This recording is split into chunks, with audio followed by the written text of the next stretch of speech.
Dakar a désigné femme de l'année 2019 Aminata Mbengue Ndiaye, où le sacre de la loyauté profile d'une battante dans l'âme. Dans un contexte où le Parti socialiste cherche encore les voies de son unité, s'il y a une femme politique dont l'ascension fulgurante aura sans doute marqué les esprits en cette année finissante, c'est bien Madame Aminata Mbengue Ndiaye, nommée présidente du Haut Conseil des collectivités territoriales. Cette promotion consacre la constance et le courage d'une femme talentueuse qui, contre toute attente, a réussi à briser le plafond de verre, surmontant les obstacles inhérents au landerneau politique et l'a pédalé jusqu'au sommet de la montagne, rejoignant ainsi le cercle restreint de ces figures féminines qui ont marqué leur époque et plus largement l'histoire. Aminata Mbengue Ndiaye, c'est l'histoire d'une femme politique modèle de loyauté et d'abnégation. Grâce à son travail acharné et à sa détermination légendaire, elle fait partie de ces personnalités qui sont parvenues à révolutionner la condition féminine et à conquérir la citadelle politique appartenant dans l'imaginaire collectif à la seule junte masculine. Une femme de développement aux commandes du HCCT, maîtresse d'économie familiale, celle que les plus proches appellent affectueusement Badienne, est la fille de Khali Mbengue, une figure emblématique du Parti socialiste. Pourtant, rien ne prédisait un destin politique pour l'actuelle présidente du Haut Conseil des collectivités territoriales, pour qui l'amélioration des conditions féminines fut toujours au cœur de ses préoccupations. D'ailleurs, interrogée à son sujet, l'ancienne présidente du Conseil économique, social et environnemental, Madame Aminata Tall, retient d'elle une femme aux innombrables qualités humaines et foncièrement attachée aux questions de développement. À en croire cette dernière, Aminata Mbengue Ndiaye est une femme développement avec un parcours exceptionnel. Ses compétences et son dévouement pour les questions de développement font d'elle une femme politique accomplie. En atteste d'ailleurs son puissant réseau de femmes qu'elle a pu mettre à son actif grâce aux mutuelles d'épargne et de crédit qu'elle implantait un peu partout dans le pays. La loyauté en bandoulière. Nous sommes au début des années 90.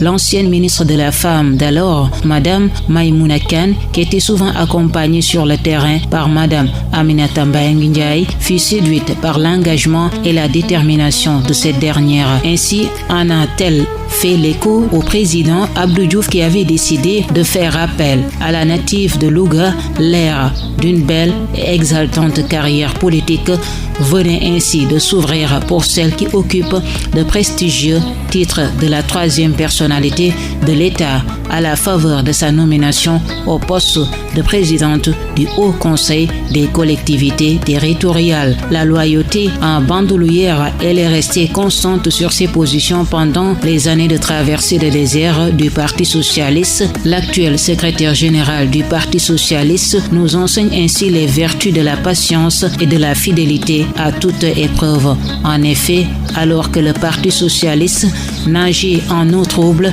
durant les 12 ans de magistère du président Abdoulaye Wade, Aminata Mbengue Ndiaye a tenu bon au moment où la plupart de ses camarades avaient choisi de déposer leur baluchon au Parti démocratique sénégalais, où les prairies bleues étaient irrésistiblement plus attrayantes. Elle s'était accrochée à ses convictions, jurant fidélité à un idéal incarné par un homme en la personne de feu Ousmane Tanor Dieng.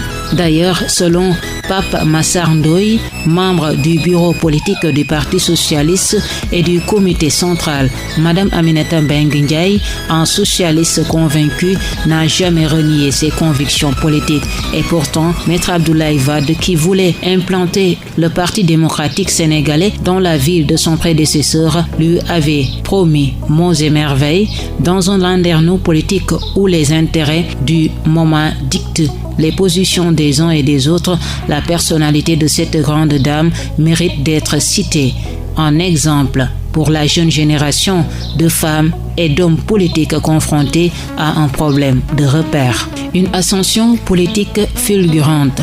L'actuel secrétaire général du Parti socialiste peut sans doute se targuer d'une belle percée au sein du Parti socialiste connu pour son organisation affinée.